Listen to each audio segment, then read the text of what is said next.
Hello, everybody. Welcome back to 50 Shades of Tay. I'm your host, Taylor Gonzalez, and today I am joined by my friend Nadya Martinez, who you guys also know as Gotham Geek Girl. How are you doing today? I'm good. I'm good. Excited to be here. Thank you so much for joining me. This is going to be so much fun. We're here to talk about the 2024 Oscar nominees and make our predictions. This is going to be great. We have a list of 18 categories that we're going to go through, which is going to be pretty fun. And then we'll take super chats. We'll take questions from the live chat as well. So I am very, very excited. Nadia, do you have plans for how you're going to watch the Oscars this year? Are you going to have a party? You're going to have friends over? Hoping to maybe go hang out with some friends. That'll be really fun. Party. Yeah, I don't know what I'm doing yet, but yeah, I love having parties, love being with friends, and something I do every year with my boyfriend David is we go to, I think it's on the Oscar website, and you can print out a ballot, and you can mark off all your predictions, and you can keep score while you're watching. It's pretty fun. Where do you do that? On the Oscar website, they have like a place where you could print it out, and then it has all the different categories, and then you can mark it off and keep score. It's crazy though because David does it with me, and he likes movies, but he's nowhere near the movie fan that I am. Yeah. And he kicked my ass last year. He was like, Ah. yeah, he got like I don't know how many points, like more than 5 points more than me, and I was like, oh, it was crazy. So I guess we can get started with the first category. I will pull it up right now. So first we will go to nominees for film editing. And then for the nominees, we have Anatomy of a Fall, we have The Holdovers, Killers of the Flower Moon, Oppenheimer, and Poor Things. So I will let you go ahead and start off with this one. Did you have a particular prediction for film editing? For film editing, I believe I was going with Oppenheimer. Honestly, it's nominated for 13 nominations, leading the ballots. I really think it's gonna take it. Everything from like the sound to the visuals, the cinematography was like outstanding, and I really think Oppenheimer might take it. Yeah, that is also what I chose. I was just checking my ballot right now. I was like, I'm pretty sure that's what I chose, so that's definitely what I chose. If it didn't go to Oppenheimer, since we both agree on that, is there something that you could see maybe taking it if you took Oppenheimer out of the equation? Maybe Killers of the Flower Moon. I am a Scorsese fan, I will say that. But I feel like the film kind of did a good job from like jumping to like the different like sequences, especially like showing like some of the like native like customs and stuff like that. So I think maybe Killers of the Flower Moon. Yeah, I agree. Okay, so first category we are agreeing on. I'm sure at some point, though, we will get to some stuff that we disagree on. So up next, we have production design category. The nominees for this are Barbie, Killers of the Flower Moon, Napoleon, Oppenheimer, and Poor Things. And I'll go ahead and start off with this one. It's just, of course, the list that I have in my hand is completely different from the order that we're doing it on screen. So I just have to see what I went with for production design. Okay, so well, I guess I could just look. I mean, because I know for me, Barbie, especially seeing the behind the scenes footage and the documentary that they put out, it was like a little, I don't know, like 8 to 10 minute behind the scenes look at how they made the set and just the pink paint shortage that they caused, which was like crazy. I think definitely for production design, it's got to go to Barbie. How about you? I would like it to be Barbie. Uh huh. But something tells me that they're gonna try to shift some awards towards Poor Things. Okay, okay. The production I feel design. like it's Oh yeah, go ahead. yeah, I was gonna say I feel like it's getting like a lot of buzz. Yeah, the production design in Poor Things was also incredible. I could see it going to either, but I'm leaning towards Barbie for this one. The I like others, Barbie. I'd like it to be yeah, Barbie. just I had never seen something so pink and colorful and vibrant, and it's like it just really brought the world of Barbie to life. So, any other thoughts on production design before we go ahead and move on to the next one? I did not love. Well, this is more of a personal opinion. Personal opinion. I did not love Napoleon, but I do think the production quality was done pretty well. in terms of like some of the battle sequences. Yeah. So I could see that maybe being like a surprise. Okay, yeah, I agree with you on that. Napoleon wasn't my favorite movie of the year, but I did enjoy, yeah, the battle sequences, and I did enjoy the production design on that. That was So about it. for me, I'm going Barbie is my number one choice. Okay. Maybe Napoleon and Poor Things are like tied. I'm not saying that Killers of the Flower Moon and Oppenheimer aren't deserving, but this is a pretty tough category because they're all such unique worlds and visions Yes. that were brought. Especially Poor Things is like, something that is completely different from the rest. Everything else is, well, Barbie's not, real world, realistic, but Killers of the Flower Moon is based in reality, Napoleon based in reality, Oppenheimer. So yeah, Poor Things and Barbie, I think. All right, so next up we have the Oscar for makeup and hairstyling. And the nominees are Golda, Maestro, Oppenheimer, Poor Things, and Society of the Snow. And I'm just full disclosure, I have only seen Oppenheimer and Poor Things. I am a little bit behind in some of the categories. So for makeup and hairstyling, I believe I went with Poor Things because I had an opportunity to go to FITM, the Fashion Institute school here in LA, and they had the Poor Things costumes on display. And seeing them on screen is one thing, but to see them up close and in person and all the details and the hand stitching and the coloring, it's just crazy. So I think definitely Poor Things. Oh, shoot, we're on makeup and hairstyling.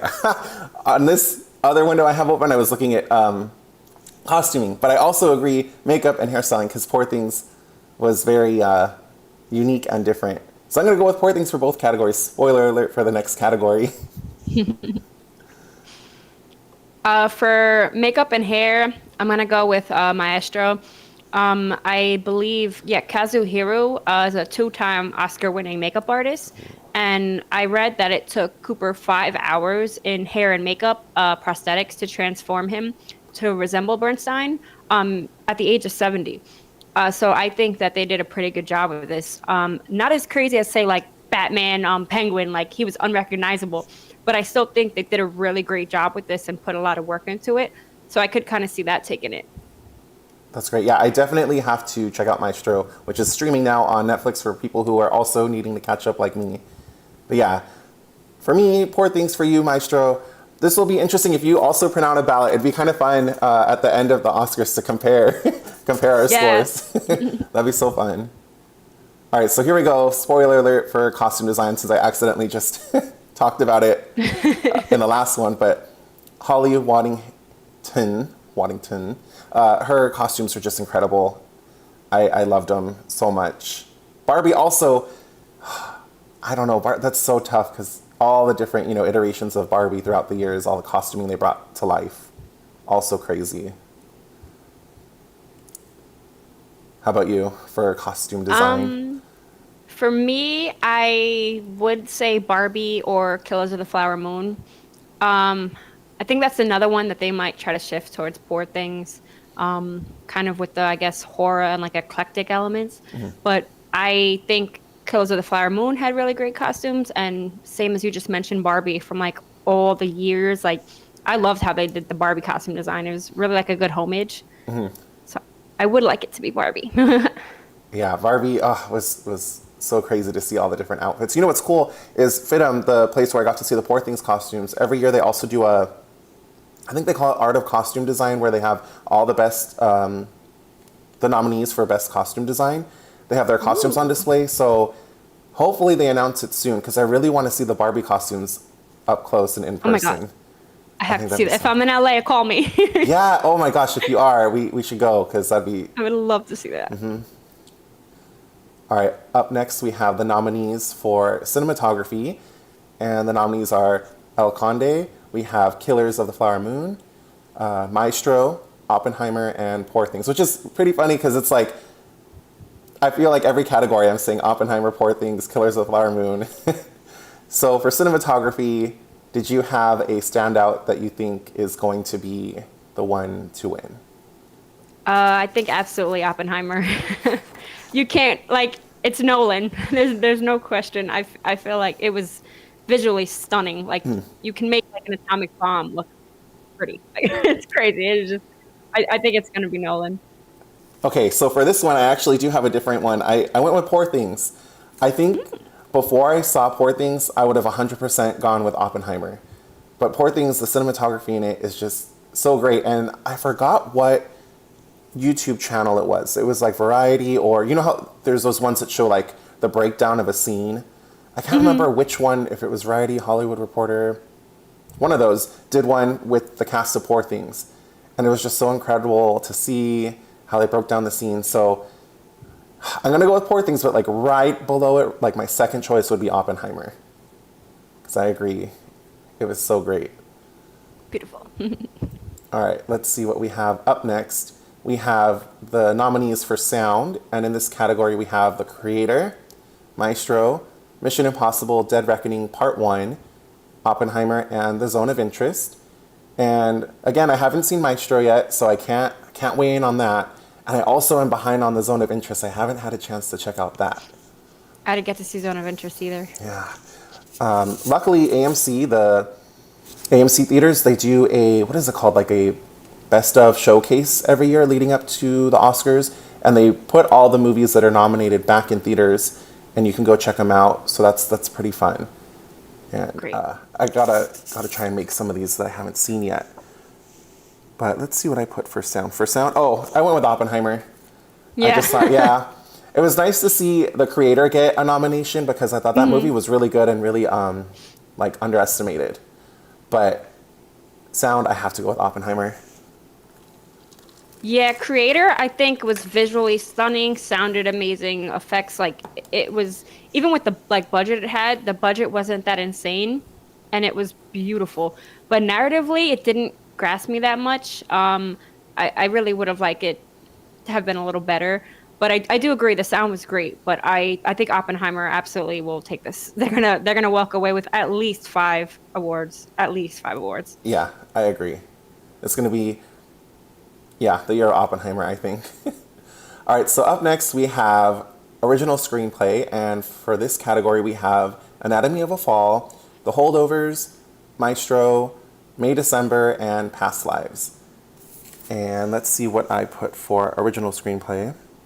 Okay, so for original screenplay, I went with The Holdovers. I'm so glad I have my list because it'd be so hard for me to be like off the top of my head. What did I go with? But The Holdovers, I really enjoyed. I didn't get a chance to see this in theaters, so I ended up watching it on, I think it was like on Peacock, for people who are interested. And I thought it was great. There's one thing missing though from original screenplay, and to me, it's Barbie. I was shocked that they put Barbie in adapted screenplay because what are they saying it's adapted from? That's what I don't playtime with Barbies when you were a kid. Like I don't know. If Barbie was in this category, it would have gone to Barbie. Because it is not here, I am going with The Holdovers.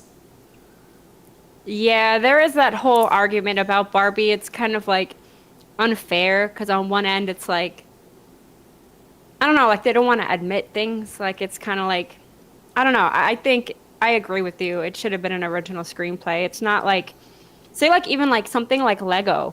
Like they're using the toy, but they came up with an entire story. She came up with a whole entire world. It should have been original. But I got to watch Anatomy of a Fall. I thought it was really great. I really enjoyed it. My mom actually, I watched that one with my mom, and she was like, "Oh, is it based on a true story?" So I looked it up, but it's not. It's not at all. Okay. Yeah, I thought it might be, but I really enjoyed that. But I think The Holdovers is absolutely my favorite. It was one of my like, it's one of those like what do you call it? Like you almost missed it. You almost like didn't watch this movie, and you were like, you know what? Let me give it a shot. Let me watch it. And I love The Holdovers. I thought it was really good. It was one of those like I said, like it just almost slips and you almost miss it. But it was like a good holiday, cheerful, like family movie in a sense, like remembering like what's important and kind of like important messages. I really like The Holdovers. Yeah, I thought it was really great. I'm bummed I didn't get a chance to see it in theaters, but I think it's when they released it. It got overlooked. It got like overshadowed by, I think it came out like around the holidays, and then there were just a bunch of other movies in release that week too. So check out The Holdovers if you haven't had a chance yet. I believe it's on Peacock, but don't hold me to it because like we were just talking about before we went live, there are way too many streaming services and it's too hard to keep up with where everything is. But this next category I am so excited for because I felt like this year's Oscar nominations were pretty safe and a lot of them were predictable. But this next category had a shock to me, but it was like the best shock you could ever have when it comes to this kind of stuff. It's for visual effects, and the nominees for the Oscar for Best Visual Effects are The Creator, the one I am most excited for, Godzilla Minus One, come on, Guardians of the Galaxy Volume 3, Mission Impossible Dead Reckoning Part 1, and Napoleon. So if you couldn't tell from my enthusiasm for this category, Godzilla Minus One is what I am going for visual effects. Do you agree, or do you have a different nominee in mind? I think Godzilla is another one where the budget wasn't that insane and they like blew you away. Like Godzilla was real. I think it was incredible. But I think The Creator 100% deserves this award. I think The Creator was visually stunning. I think that might take it. Yeah, so if we go back to, okay, so The Creator and Godzilla Minus One, both of those I was very happy to see included because both of them, like you said, the low budget, the incredible visual effects. And Creator's absolutely like IMAX, like must watch an IMAX. I agree. If my beloved Godzilla Minus One gets knocked out and I had to go with someone else, I would go with The Creator. I just think both of those are really deserving of this category. And then before we go to our next category, I just want to check in with the live chat, see how everybody is doing, because I haven't had a chance to do that yet. Let me see who is here. We have Jermaine King, who says, I like this duo. Thank you, Jermaine. We have Ross, who says, I know why us fans seem to overthink awards. Thus we lose. Yeah, I try not to overthink them. I just go with my gut. And that's why as soon as I do this every year, the day that the nominees are announced, I do my Oscar ballot and I mark it down in pen. So I can't like overthink it and go back to it and change my mind. Although I will say if I do see something that I didn't get a chance to see, then I'll allow it like to be changed because, you know, I didn't see it yet. But for the most part, I lock it in and I stick with it. We have David in the live chat. Hello. He's watching right now. We have Don Ranger Power saying hello, Tay, Nadya, and all. Hope everyone is well. Thank you, Don, for joining us. We appreciate you being here. And let's see, we have Cillian Murphy edits. I hope Cillian wins Best Actor. Ooh, we haven't gotten there yet, but yeah, we'll get there soon, and that's a very good thing to hope for. So yeah, thank you to everyone who's here so far. We appreciate you guys joining us. Are we getting back to adapted screenplay? Did we do adapted screenplay? Oh shoot, We did original. We did original. Hold on, let me see. Yeah. Uh-oh. Did I not include? Oh, I did. I did. I just didn't put them in the... You would think they would be next to each other. I'll pull it up right now. Let's see. There we go. Oh, that's so annoying because I put them literally like in the order that makes sense. And then adapted screenplay was like way off to the side. So for adapted screenplay, we have American Fiction, Barbie, Oppenheimer, Poor Things, and The Zone of Interest. And Nadya, I will let you lead off with this category.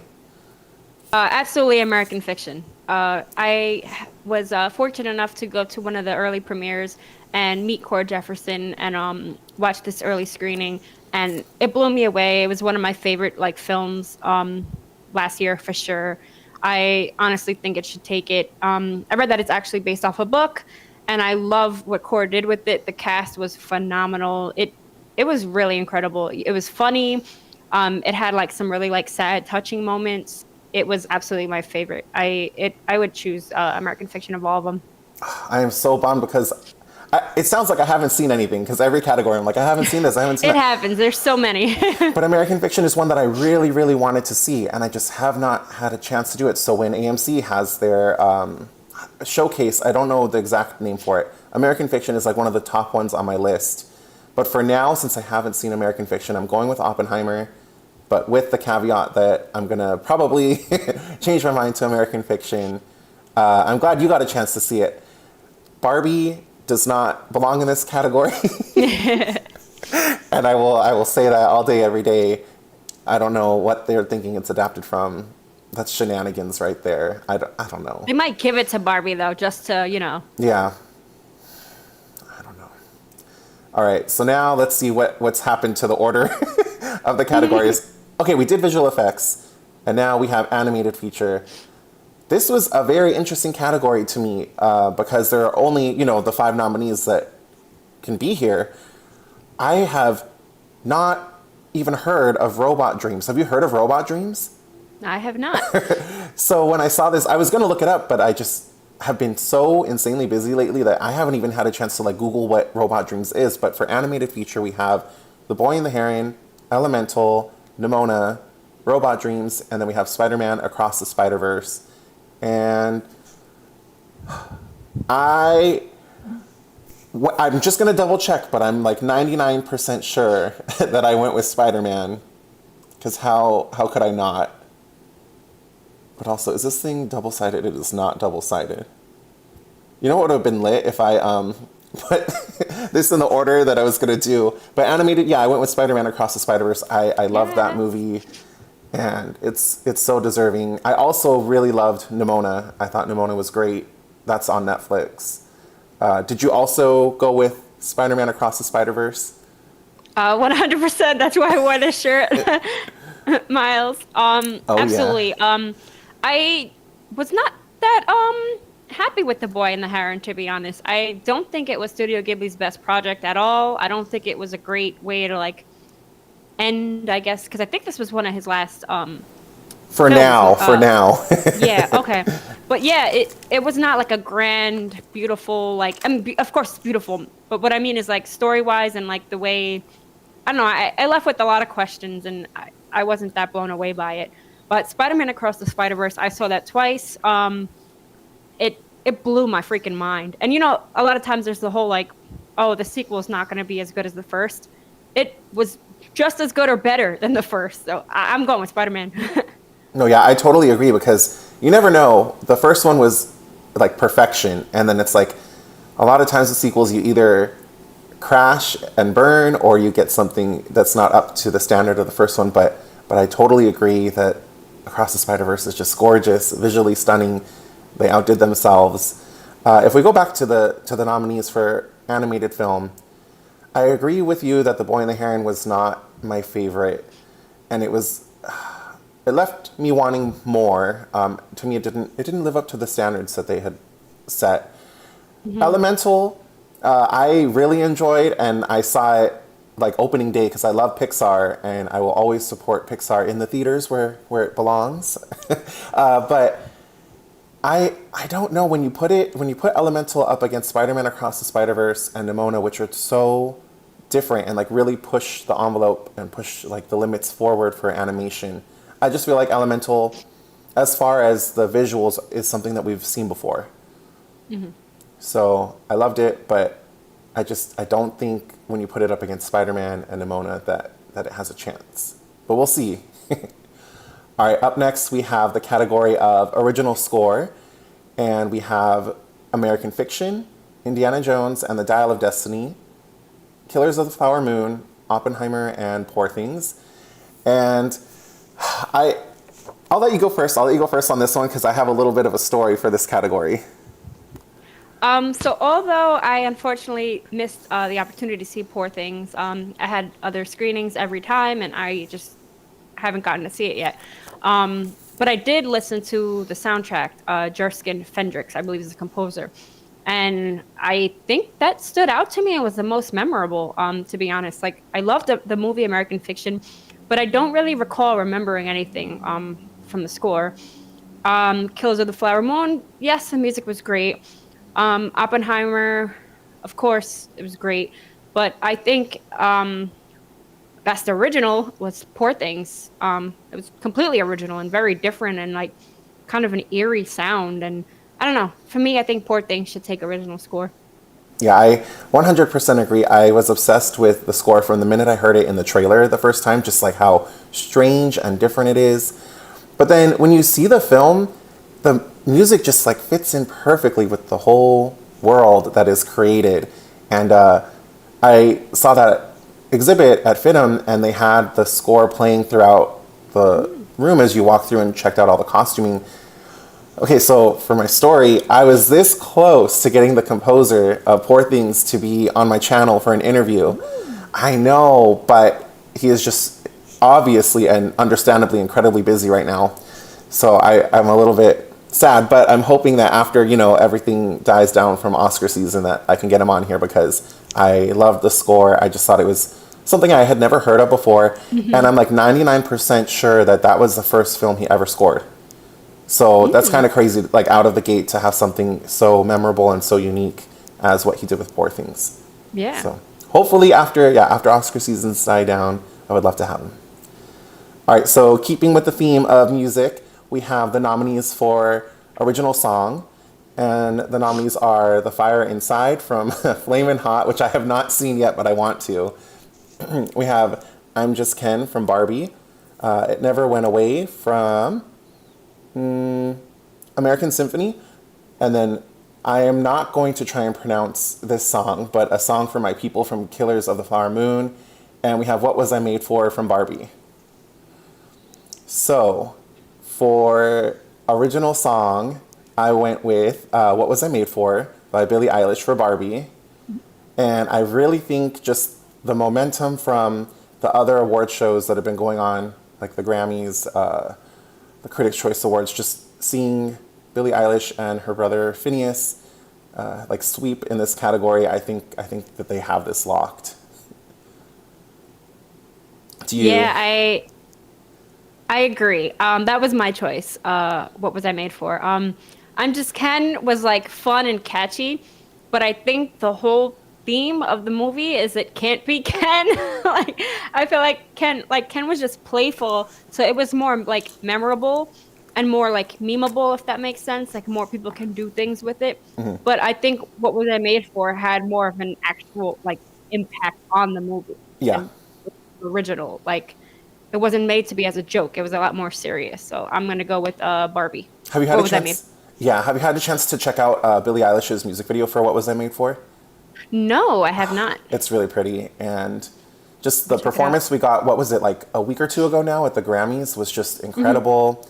And she's won before in this category for No Time to Die for James Bond. So Ah, I'm pretty sure. I get a little confused when it's the Grammys and the Oscar for the same song for the movie. You know what I mean? Because it's like they're two major awards, and then it just gets a little bit confusing. But was there anything in original song that was missing for you when you saw these nominees?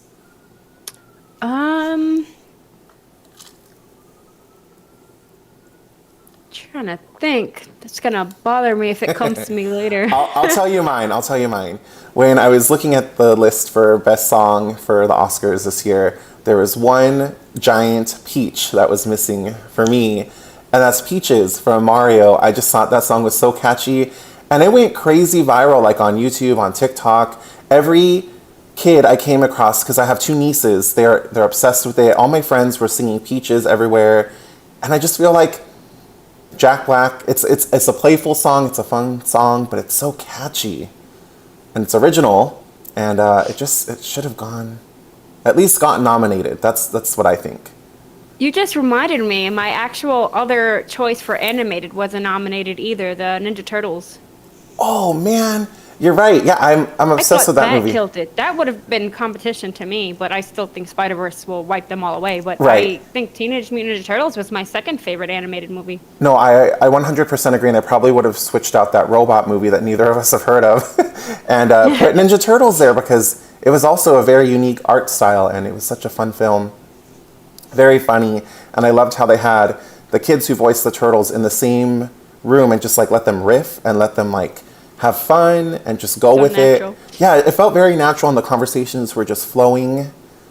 It was a fun time. Was John Wick an original song? Amina Senwa? An original song?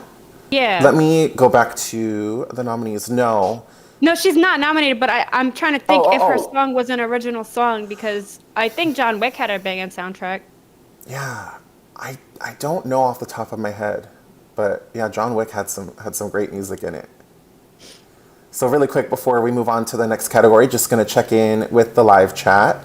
We have Ryan Tribuco who says, hi, happy to catch y'all live. Thank you, Ryan, for being here. I appreciate it.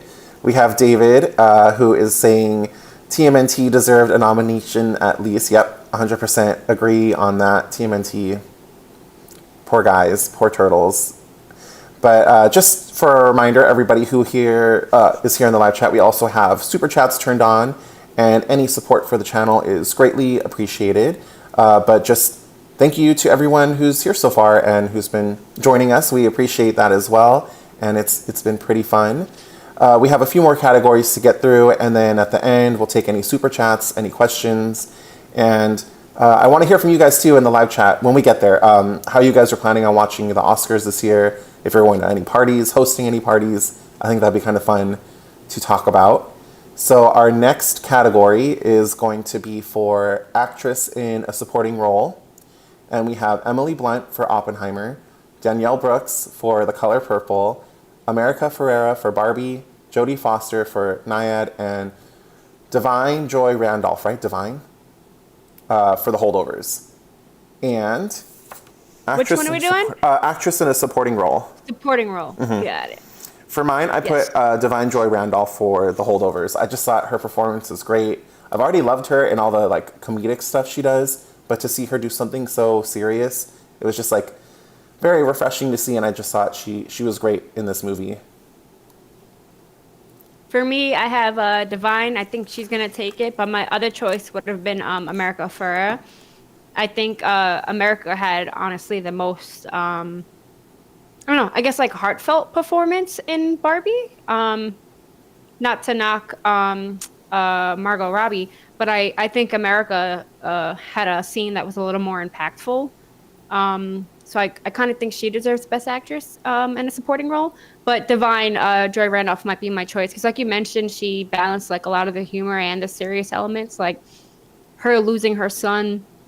And, still, doing her responsibilities and, like, taking care of the, like, all the kids and stuff. I don't know, she still had, like, a bubbly heart and, like, a mom persona. I think Divine was great. Yeah, she was really good in this movie. Was there anything missing for you from actress in a supporting role, or any of these that you would swap out for somebody else? I did not see Nyad. I know Jodie Foster's amazing, but I didn't see that yet, so I can't comment on that. I'm trying to think what some of my top movies of the year were that weren't nominated. For me, I'm very happy to see Danielle Brooks nominated for The Color Purple. I thought she was incredible in the movie, and I'm a little bit bummed that The Color Purple didn't get more Oscar love this year. I thought it would have been nominated in a few more categories, but at least to see Danielle Brooks nominated for The Color Purple was great. And I agree, I haven't had a chance to watch Nyad yet, starring Jodie Foster, so I can't comment on her, but the other four, Emily Blunt, Danielle Brooks, America Ferrera, and Divine Joy, I think all are very deserving of this category and were great performances. This just made me remember, I'm so sorry to go back, but go ahead. I think Origin should have been the best adapted screenplay. Origin did not get any nominations, and that was the most impactful movie I saw this year. I think Origin should be in every category, and I'm really upset that it's not nominated for anything. Wait, which one was Origin? Origin was the movie about the, I don't want to like give too much away, but it's kind of like about like racism and segregation, but it's more like about like, what's the term that they used? So basically like in caste systems, it's about caste systems. So like, let's say basically like with the Holocaust or with India or with segregation in America, it's always about like a power that wants to keep someone beneath them. So it's like about caste. And it's a journalist. It's based on a true story. A real journalist that wrote this book and studied like Dr. Martin Luther King Jr. And she traveled the world like writing about all these different caste systems. And I had never cried so much in my life. Oh my gosh, I totally missed out on Origin. I'm gonna add it to my watch list right now and check it out. Ava DuVernay. It was fucking beautiful. Oh, okay. Yes, Yeah. I know what you're talking about. I guess I didn't realize that Origin was the name of it, but as soon as you said Ava DuVernay, I was like, yep, I know exactly what you're talking about. I'm gonna add that to my watch list. It was my movie of the year. I'm really upset that it got it didn't get anything. Oh man, yeah. Let's see. Up next, we have actor in a supporting role, and the nominees are Sterling K. Brown for American Fiction. We have Robert De Niro for Killers of the Flower Moon. We have Robert Downey Jr. for Oppenheimer, Ryan Gosling for Barbie, and we have Mark Ruffalo for Poor Things.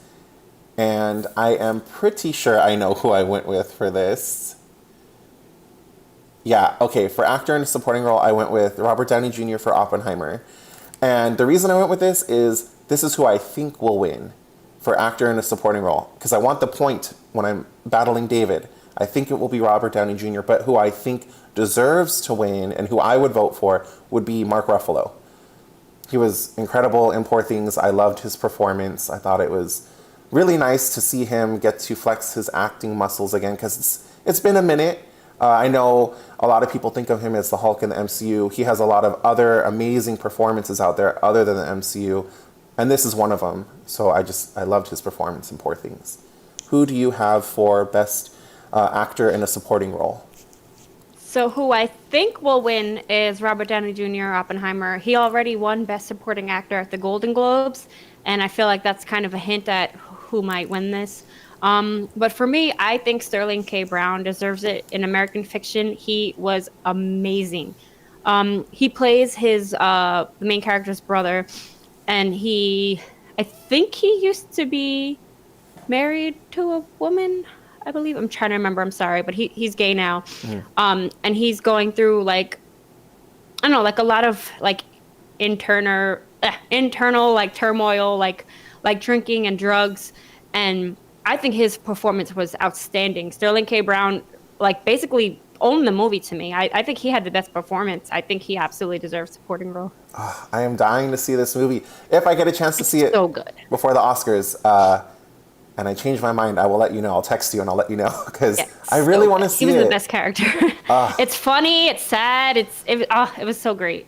Okay, I will definitely get on that.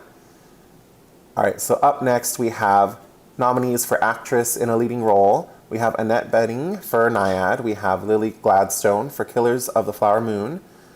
Sandra Hüller? I'm going to go with Hüller for Anatomy. Hüller? Maybe it's Hüller for Anatomy of a Fall. I believe she's German. I don't know if that makes a difference. I don't know. See, because then everything would be Hüller.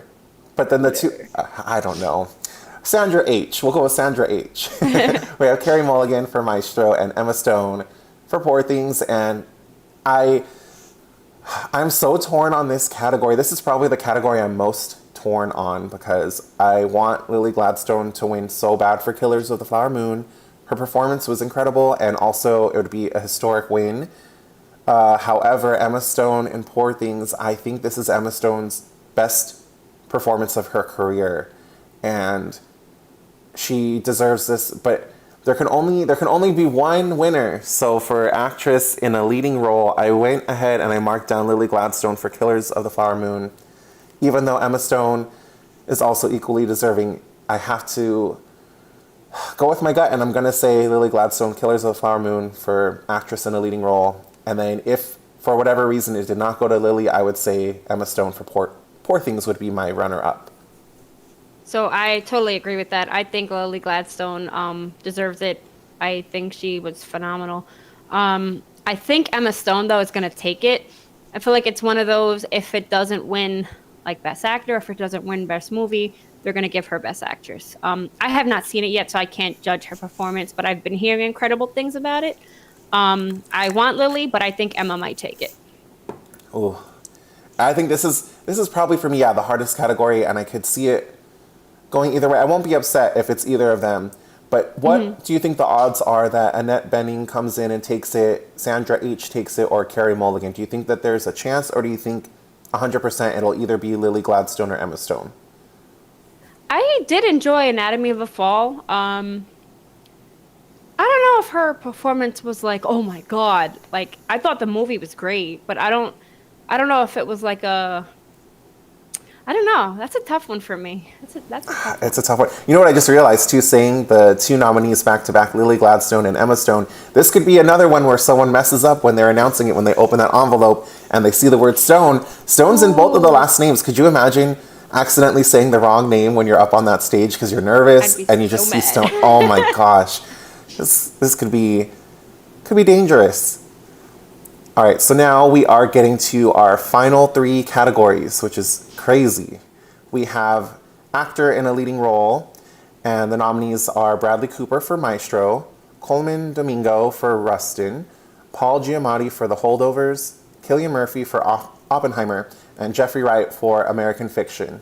I feel like I know yours. I'm gonna guess, is yours Jeffrey Wright for American Fiction? I want it to be, but I also want it to be Paul Giamatti.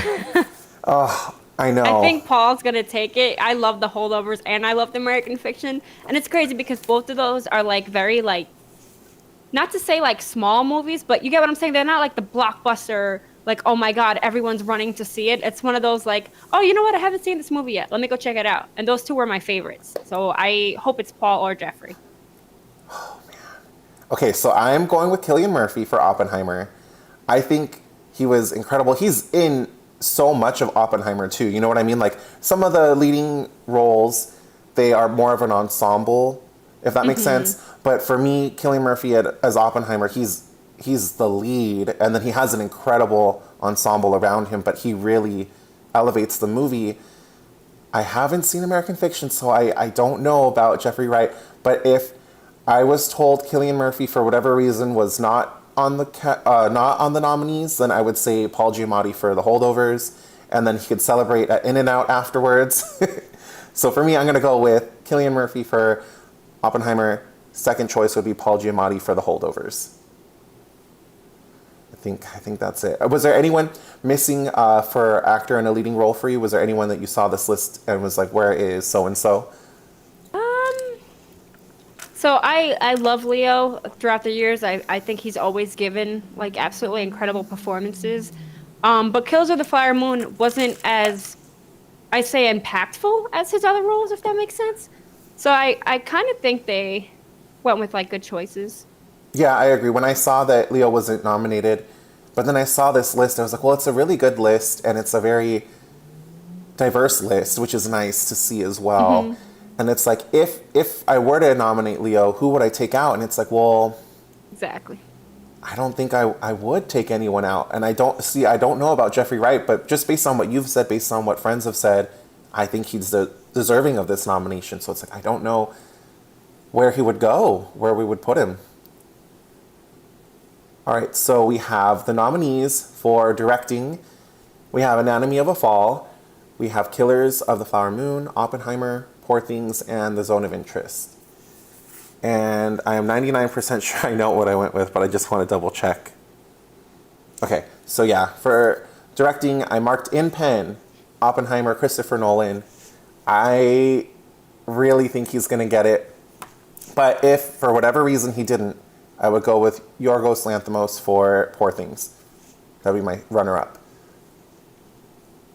So I think it's gonna 100% be Christopher Nolan. Scorsese was not nominated for Best Director at BAFTA, and neither was Yorgos. BAFTA's tomorrow, so I think that's really gonna determine who this is going to. And like I said, Yorgos and Scorsese were not nominated, so I think it's absolutely going to Christopher Nolan.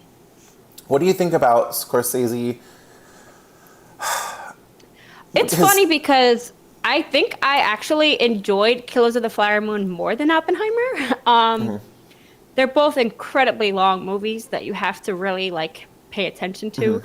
But I slightly think Killers of the Flower Moon might have kept my attention a little, just a drop more than Oppenheimer did. And I think Oppenheimer was 3 hours like on the dot. I think Killers of the Flower Moon was like 3.5 or something. But I don't know. It could just be the subject matter too. Oppenheimer's a lot of like heavy, intense conversation, like war and like physics and like I don't know.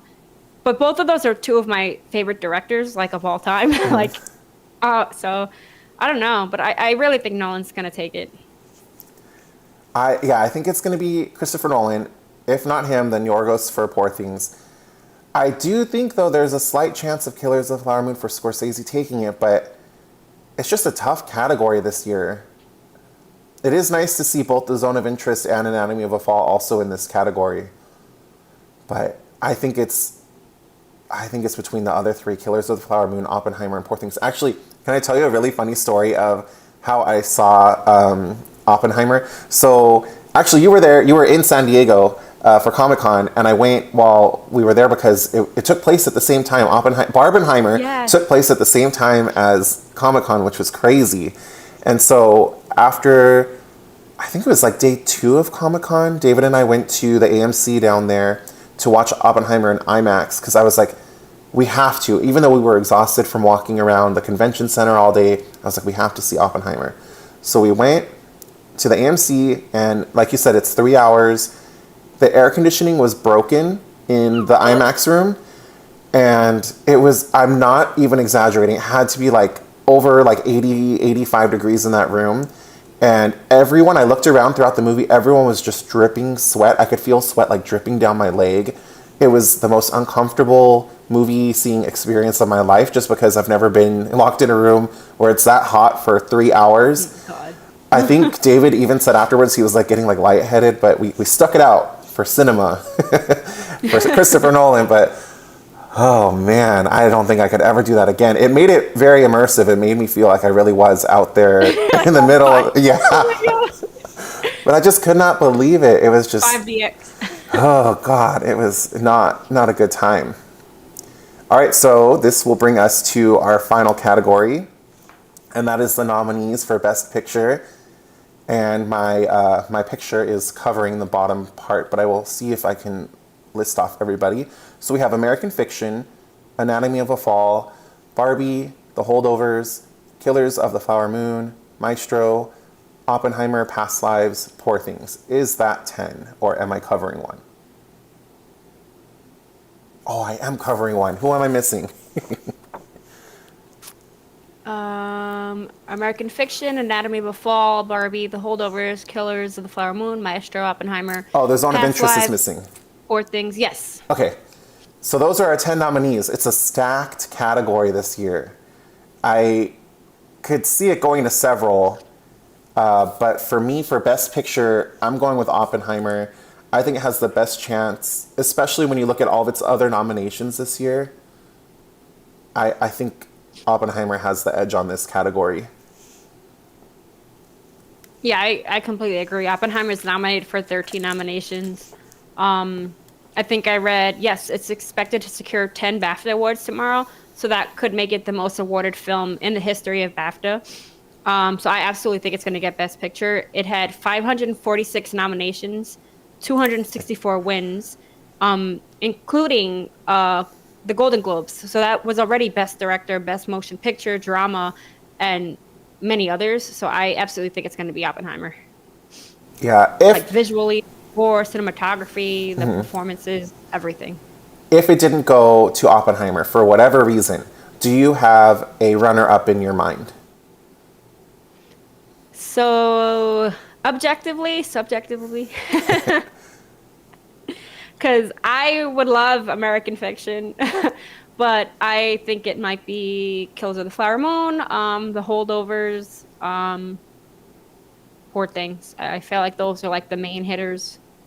What do you The think? Holdovers might be. Yeah, the Holdovers would be great if it won. I don't know. When you look at the other ones it's up against, what do you think the chances are for Barbie to win Best Picture? I don't know, honestly. I don't think so. I don't either. Do you think, because Barbie kind of got overlooked at the Oscars this year, do you think anything to do with Barbie being overlooked was the fact that a lot of other people assumed their peers were voting for Barbie, so they were like, oh, because everyone else is voting for Barbie, I'm going to vote for something else? Or do you think just that Barbie wasn't included in a lot of categories because it wasn't deserving? What do you think happened with Barbie?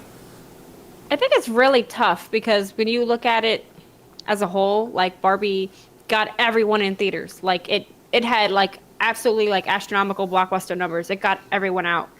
But in terms of like breaking it down, like movie snobbery, I feel like it'll be Oppenheimer, Killers of the Flower Moon, Poor Things. Like I don't know if, not to knock Barbie, but I don't know if they respect it in the same caliber as these other films, if that makes sense.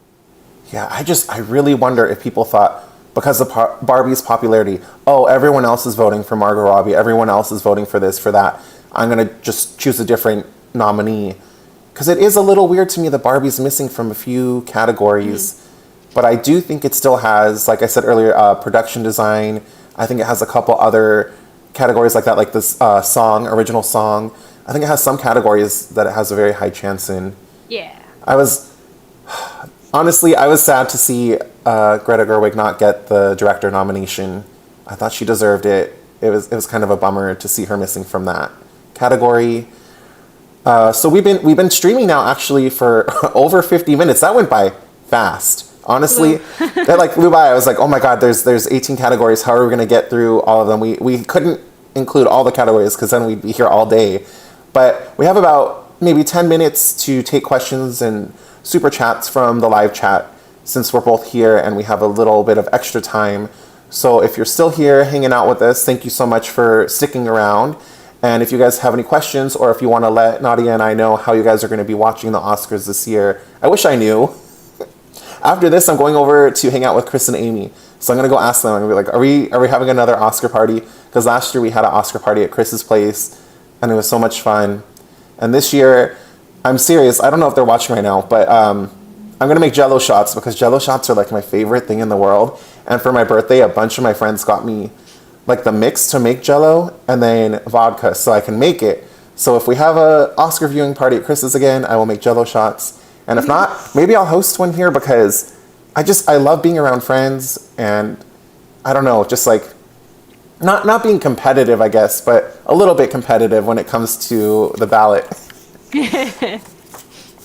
So let's check in with the live chat. We have Killian Murphy edits who says, I'm the opposite. I hope Emma takes it, but Lily might. Oh, okay. So going back to the best actress, I think it's either one of them, Lily or Emma.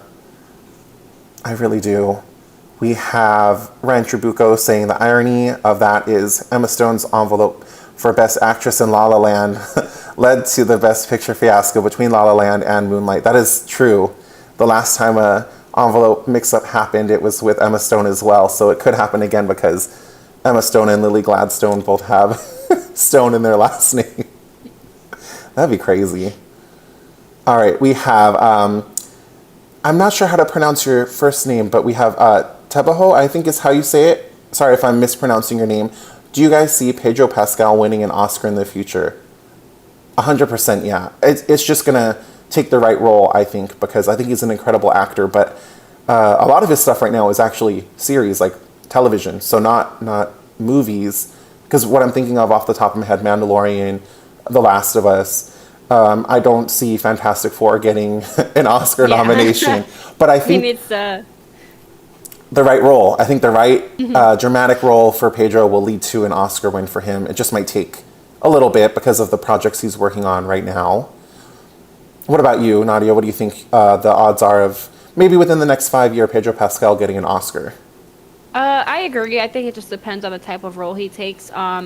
I love Pedro, but I'm kind of tired of seeing him everywhere, to be honest. But I think if he takes the right kind of role, he absolutely is deserving of one. I will say that. Have you seen the meme going around? It's like Thanos with the Infinity Gauntlet, and then it's like, but it's Pedro Pascal wearing it, and he's putting in Marvel because he's already been in DC. He was in Wonder Woman 1984. Star Wars. Yeah, The Mandalorian for Star Wars. He's in The Last of Us. And I feel like I'm missing something. Yeah, he's in a lot of stuff. But yeah, I think 100% he'll get one. Game of Thrones, like yeah, that's true. We have Ross. What is your guys' opinion on my new favorite movie, Hook? I'm going to be doing live streams on my Oscar show. Oh, cool! You're going to do a live stream as well. Wait, new favorite movie, Hook, as in. There's a new Hook? Maybe I misread this, but my favorite movie, Hook. Okay, so I think just the Hook that we're both thinking of. I haven't seen it in so long though. Do you remember the last time you saw Hook? It's been a long time for me. That was with what's his name? Oh my God. Robin Williams. Right? Oh, I am completely mixing it up with Pennywise, the original Pennywise. Oh, Tim Curry? Yes. What? I'm mixing it up with a Tim Curry movie. Hold on, I'm looking it up now. See what happens. Like our minds are so set on the Oscars and like current movies, but no. If he's talking about the 1991 movie Hook, that's with Robin Williams, Dustin Hoffman, Julia Roberts, Amber Scott. I haven't seen that movie honestly since I was a kid, but I remember really liking it. I remember thinking it was really fun. And yeah, Ross, good luck on your live stream for your Oscar show as well. It's pretty fun to just have someone to talk to you about the categories and like what you think is going to happen. It's been pretty fun. I'm just going to scroll up really quick because I think a couple people put how they're going to watch the Oscars. We have Killian Murphy Edits who said, I'm just going to watch the Oscars alone. See, but the good thing about that, Killian Murphy Edits, is that you don't have any distractions. So if you're just home alone, just relaxing with your favorite drink and snacks, you don't have like a million people and you can hear the acceptance speeches and you don't have, a crowd of people around. And then Ryan Tribuco says, I usually host an Oscars watch party every year. I rent out a suite and invite some friends. Wow, Ryan, TFTI, that sounds really fun. Oh, I would love to do something like that. But I don't know. I'm going to figure it out today because it is coming up. Actually, I guess we should mention that the Oscars are on March 10th. Yeah. So it'll be at 4 p.m. my time, 7 p.m. your time. And they're on ABC. So that's we're getting early there. For you. Yeah. The other day, what was, oh yeah, the Grammys. The other day I was watching the Grammys. Well, I was like, I had like 100 emails. I'm not even exaggerating that I had to catch up on. And so I had the Grammy pre-show, the red carpet, the actual show, and the after show. Like I had it all on. And altogether it was like 9 hours. Damn. Isn't that I wasn't like actively watching it, but I just had it on and I was like, that's a lot of coverage for one event. It was crazy. All right, and we'll take one more question before we go ahead and wrap this up. We have Don Ranger Power who says, I love that movie, great score by John Williams as well. Oh, are we talking about Hook? Yeah, I need to revisit that. But first I got to get through the nominees this year that I have not had a chance to watch, and then I will go ahead and check out Hook again, because yeah, it's been a while. It's been, I'd say, over a decade since I've seen Hook. Well, Nadya, we made it through all of the categories in one piece. We didn't get into a fight over any categories. No, I had a feeling. I was like, I think we're going to agree on a lot, because this year, even though there are a lot of deserving people, there are some, to me, clear winners this year, I think. Watch me be wrong in every category. That's the one thing about doing something like this, is like everyone knows what you thought. So afterwards, they could be like, oh, you were wrong on 12 counts, but I just want to say thank you. We'll do pretty good. Yeah, I think so. I know, let's compare after. Like, we should. Yeah, I'll text you. I'll like live text you throughout the Oscars. That'll be fun. But thank you again, Nadya, so much for doing this. Before you go, I will give you a chance to mention your YouTube channel, your Instagram, your Twitter. Where can people follow you and keep up with you? Sure. Gotham Geek Girl. You guys can follow me on most of the apps, predominantly Instagram, Twitter, or Facebook, mainly YouTube, and my website, gothamgeekgirl.com. Thank you so much for joining me, Nadya. It was so good to see you. It's been since like July, I think, right? Since we've seen each other. Crazy. It's scary how time is flying. It's really scary. I know. But next time you're in LA, let me know, and we'll go do some shenanigans, because I would love to. But thank you, and thank you so much. Let me just shout out some people. Ryan Tribuco. We have Ross in the live chat. Don Ranger, David, everyone who joined us live today. And for those of you who are watching this on the replay as well, thank you everyone for checking this out. And we appreciate you guys being here. So until next time, we'll see you soon, and enjoy the Oscars, March 7th. Nope, March 10th.